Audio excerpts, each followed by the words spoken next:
Welcome to another episode of Simple Thoughts. Today I'm going to be doing something a bit different here.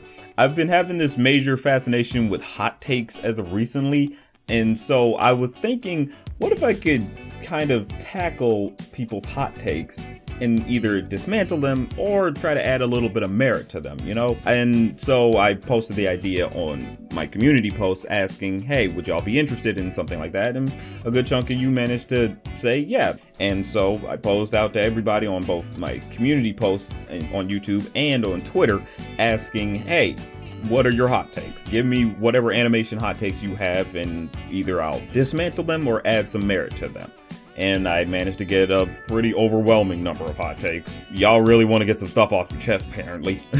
I pretty much am going to be going through a few hot takes, I should say, and just seeing which ones are really something to be dismantled or I can put some merit behind it.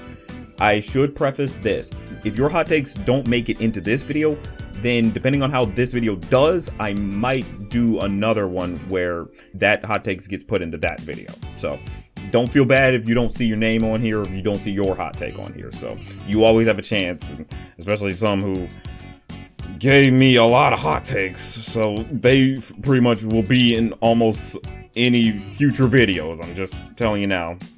I'll tell you who it is. My main ruling for what is considered a cold take is mainly in the vein of generally most people already believe that anyway. So I'm just gonna be like, I'm not gonna consider that a hot take because most people already kind of agree with that anyway. So it's like, what's the point of wasting the time? That's just kind of my thinking on that front. And also just plain opinions, I'm not going to tackle. If it has something to do with a specific show, if I haven't seen that show or I haven't watched it in a long time, I'm not really going to tackle it. Or you're trying to compare and contrast two different shows and one of them I haven't watched, I'm not going to tackle that because there's not much I could say on that front, especially since that's even more super opinionated, you know what I mean? But let's not waste any more time and let's get into these hot takes. Now this one's from my community post on YouTube. Sid Woodward says, not a lot of people understand the animation studio and the company are two different things when it comes to networks like Nick or Cartoon Network or hell even Disney. You could still like the arts the studio puts out, but you don't have to like the company or its practices. It shouldn't be controversial to a controversial statement to say, I very much enjoy Disney movies, but hate the company. Yeah, I can actually see that. That is sort of this thing that people have where, you know, it's one like going so extreme to say if you like anything Disney, then you like all their practices. When it's like, no, a lot of time we just say, I like what the creators are putting out. You know, you follow the creators more than the company a lot of the time. The bigger company is more the problem, not the studios. The studios just putting out art. You know, they're just putting out a simple product that's meant to be consumed for our entertainment. That's sort of that thing I think a lot of people misunderstand. They always think if you like Disney, you like all the crazy and terrible stuff they're doing, like when they're corrupting our government and trying to mess with copyright laws or this and that. And it's like, no, sometimes a spade isn't a spade. There's more subtler nuances that we just need to be willing to recognize. We want to believe in the justice and all that and help in others, but sometimes we also need entertainment, and we can also call out when bad practices are going down. You know, you can be able to do both because there's nuances. We don't have to tear everything down. Sometimes it's just, let's fix it. Let's actually try to fix it rather than tear it all down, because then it's like, it's even harder to build anything new. Sometimes it's like you can like the thing they're making, but you dislike their practices. This one from Chilixion, who you should subscribe to, it's a really great channel, says, Infinity Train is the greatest show Cartoon Network has put on their network. It's not even close. Nothing else compares in terms of storytelling, soundtrack, artwork, directing, voice acting, and especially characterization. Closest to us is Steven Universe, and that's still far from it. Yeah, that is certainly a hot take, because, I mean, Infinity Train is a very unique series. I will give it that, because, you know, it's an animated anthology series, and it's for kids even. You know, that's usually not something that happens often. So a lot of time, it's just, we follow one protagonist throughout the whole series. This one's like, each new season is a different protagonist to follow, different stories to follow as well, and all that, and you're going to meet different characters. It's hard to call it the best when you got 4 seasons, and while the first one's really good, the second one has its problems because the main character in that one, Lake, she's kind of annoying, mainly because she was so on mission. Third one, really good. It's like freaking phenomenal. It's like, okay, that really solidified some stuff with it. Fourth one, good. Sadly, ended up being the last one for Infinity Train. Like, that's where it all ends and we don't see any more. But I don't know. It's one of those things you look at. I think it's a great show, but I think there's plenty of stuff that came before it that does kind of trounce it a bit. Like in terms of music, I'm like, I only bumped maybe the main theme. I cannot recall most of the background music in Infinity Train. It's just one of those things where I'm like, sorry, music does great. It does well in the moment of watching the show. Not so much when it comes to my listenability. Sorry. In terms of its storytelling elements, it's great. But you also have other stuff that did really good storytelling with, like, Samurai Jack. You know, we had Samurai Jack, we had the Justice League series. So it's one of those things where it's like, I don't know, it's competing up against a bunch of strong heavy hitters that still hold up to this day. Infinity Train is great. I'm not going to pretend like it's not. I think it should have been continued further. Like, we should have gotten more seasons, but it can't compete against stuff like, you know, Samurai Jack or the Justice League series and such. You know, it's one of those things where I don't find myself wanting to revisit it as much as other stuff previous to in Cartoon Network's history. That's just how I see it. This one from Norbert D96. Bob's Burgers was better before it latched on to being the wholesome show. Bob yelling at his family and telling them they sucked was funnier and more sincere than doing an episode where the whole conflict was Luis feeling bad about calling Rudy a weenie. Yeah, no. Yeah, nah. That is a hot take, and I very much disagree. Because the thing is, with Bob's Burgers, it latched on to being the wholesome show because that's what people actually really liked about it. It made sense for it to latch onto that. Because people were getting sick of the Family Guy stuff where everybody's mean, nobody really cares for each other, and it's just not fun, you know? Or it can be fun, but at the end of the day, you're just watching just cynical people be cynical assholes. It gets boring after a while. Eventually, you're like, can we get some love in here, please? And that's what Bob's Burgers, you know, resonates with people for. You know, they want that characters actually care for each other in an adult animated show, rather than just they're all cynical assholes constantly berating each other, making fun of each other and all that shit. Like, people want characters to actually care for one another. You know, that's a bit more relatable than just being a jackass all the time. So that's why Bob's Burgers really holds its place in people's hearts, because they really like seeing that wholesomeness, that really genuine family dynamic. Like, sure, they get on each other's nerves, but you get that feeling of they still genuinely care for each other, whereas something like in Family Guy, I don't get a feeling that anybody cares for anyone there.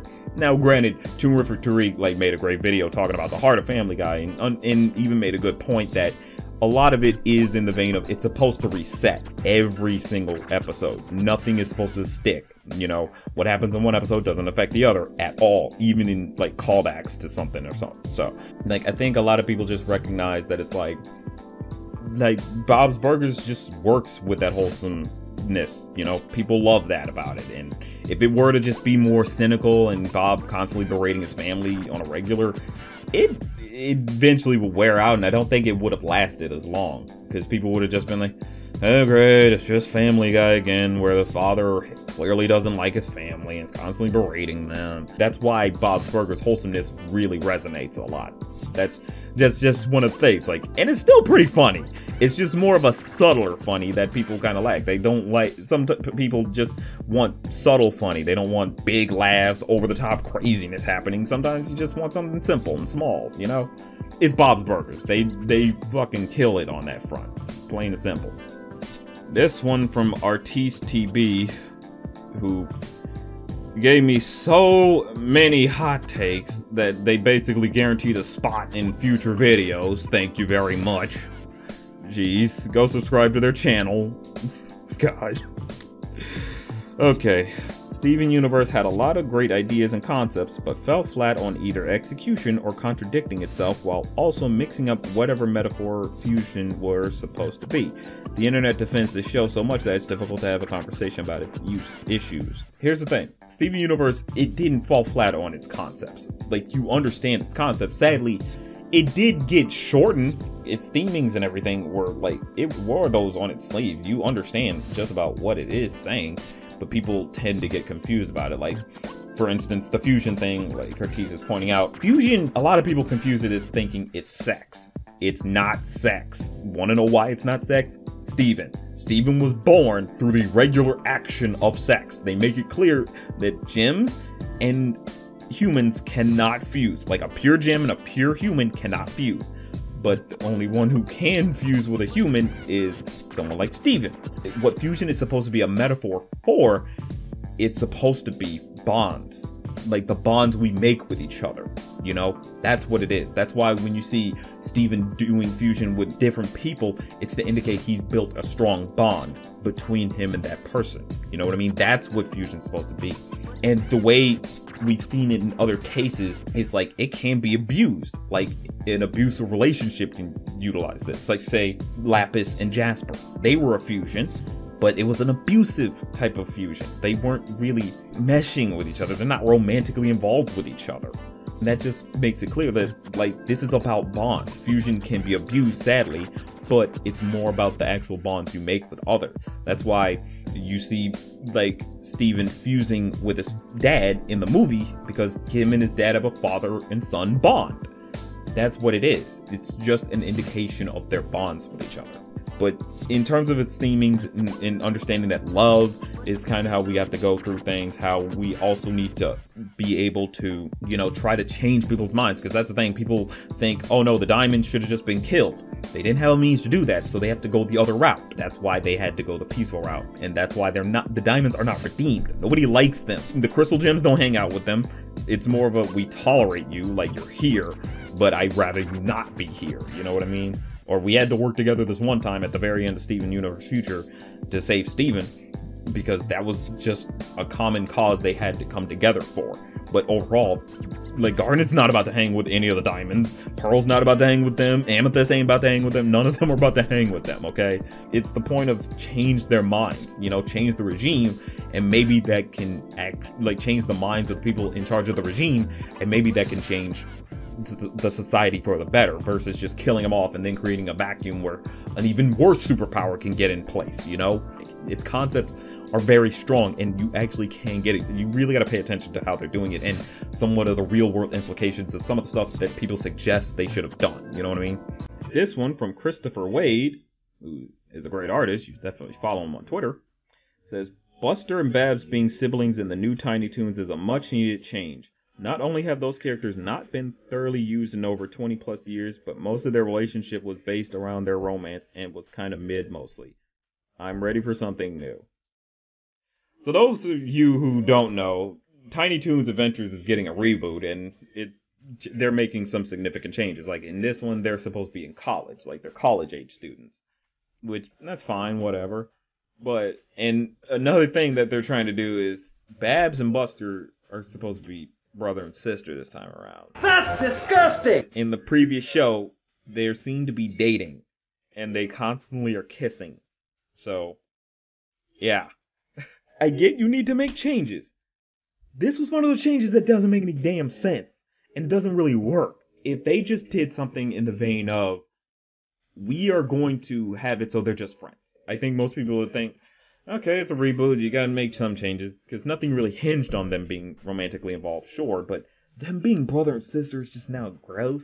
Like, it's just got this icky feeling to it now. It's gross. It's just gross, dude. This one from Harriana Hook, who you very much just subscribed to. We need more cartoons that are about girls and women created by women and femmes. So much of Western cartoons are told through the male gaze and have so much misogyny in them, even with girl-focused shows.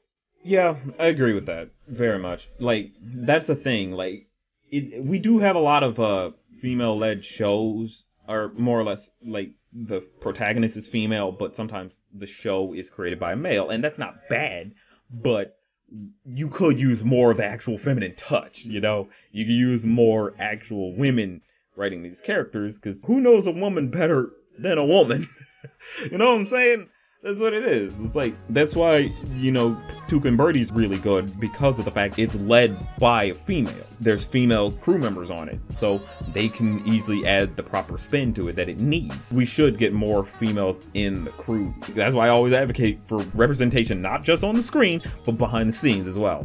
We could always use more females leading the female-led shows. Like, it adds the proper relatability. Because while anyone can write any character, you're not going to write it better than the person who actually basically lives somewhat of that experience of that character. You know what I mean? That's just kind of how it is.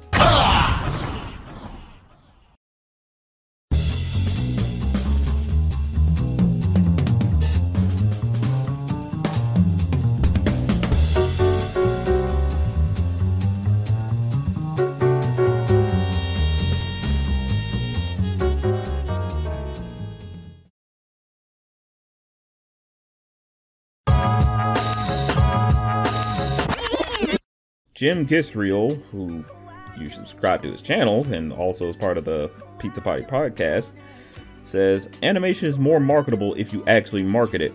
Most audiences don't even know about shows that they would love, limiting the audience by acting like they wouldn't be interested when you didn't even try. It is pretty much true. Like, a lot of time it is in the marketing, you know, like shows go unnoticed because people don't know it exists. Like, there's plenty of good shows out there that people don't know they exist. That could be their new favorite, but they didn't have hide nor hair knowledge of its existence. And that's why people complain to Netflix, because it's like, yo, this thing, you have this show, why didn't you like market this? Like, the most they'll do is make one trailer, put it out there, and it's like, have fun with that. We need more shows to be marketed properly, like especially in animation, because yeah, a lot of people do have a bit of that stigma thinking animation is only for kids, it's not that great or something like that, and it's like, well, no, it is great. You just need to watch it.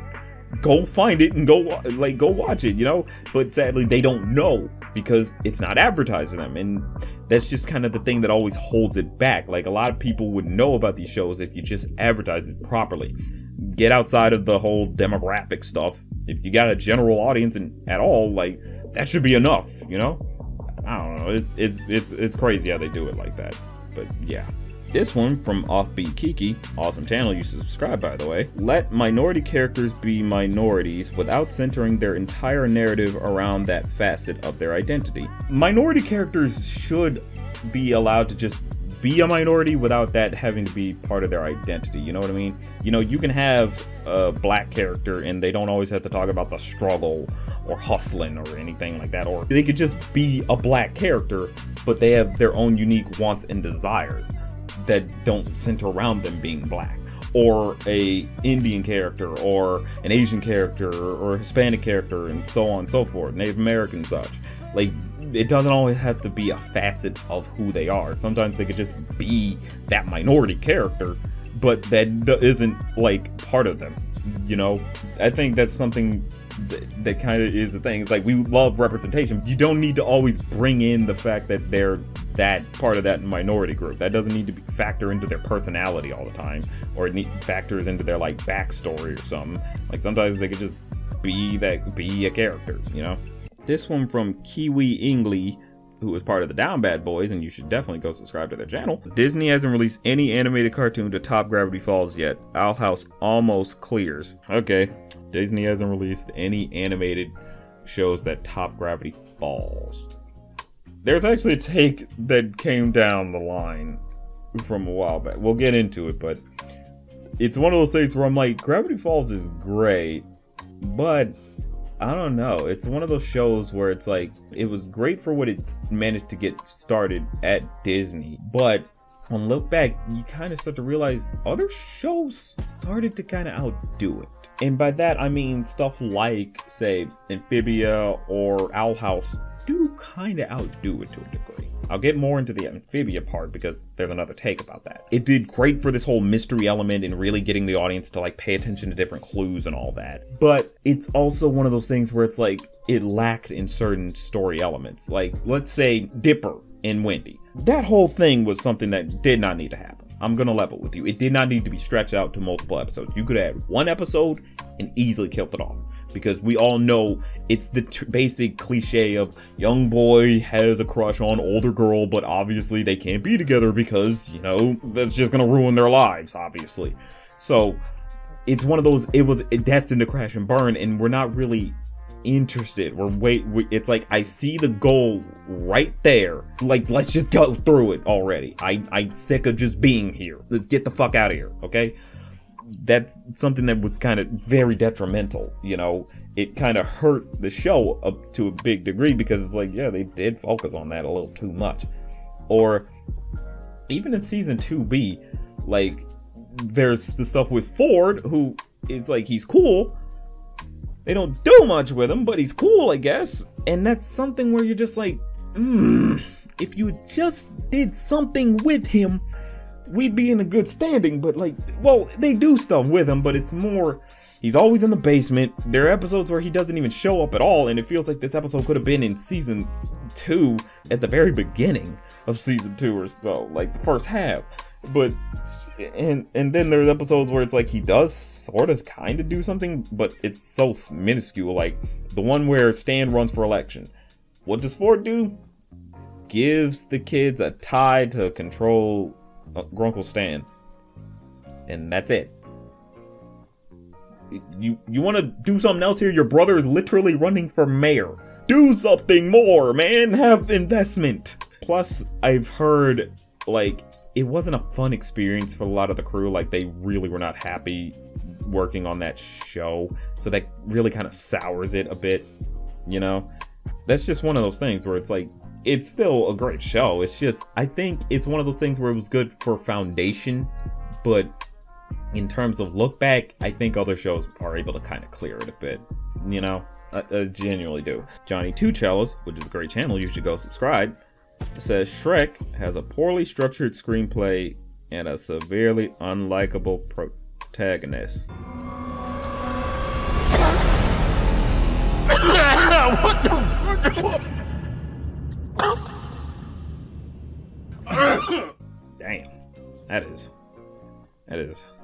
a spicy ass take. God damn. To say Shrek is poorly structured, no.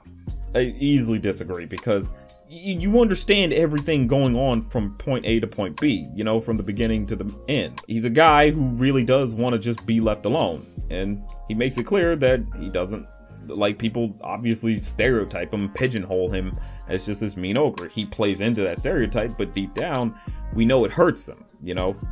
And everything kind of plays in properly, you know, the conflict of his swamp, you know, gets overfilled with all these people, so he sets out on his journey to get his swamp back.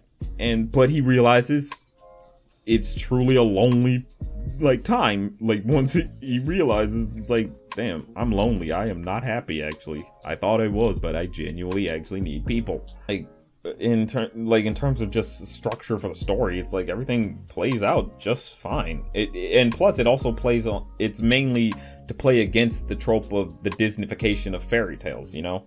We understand where everyone's coming from. We understand what the motivations of these characters are. We understand why Shrek sets out on his journey, and we understand that he deep down is hurt once he has that conversation with Donkey, indicating, hey, you know, people judge me before they even get to know me, so I kind of just live out the fantasy because, well, they already hate me. Might as well just play into the stereotype.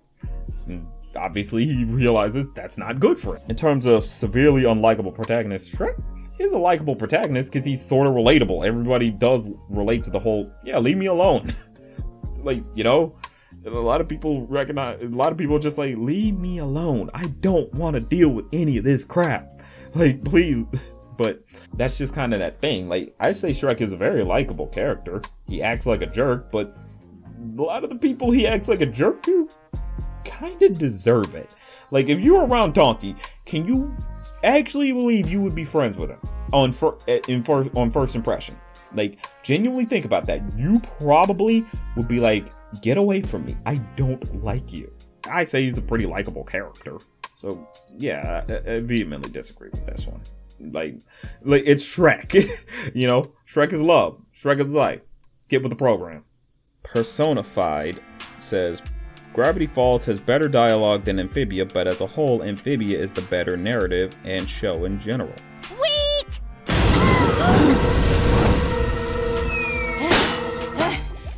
Now that is a take that, when I got it, I had to think about it for a second. And honestly, I kind of agree with it. I can think about a lot of the snappy dialogue of Gravity Falls, and it was very funny, obviously.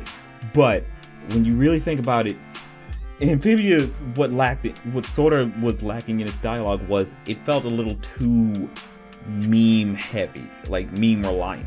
You know what I mean? Like certain characters would say stuff that felt like, I feel like that was a meme somewhere.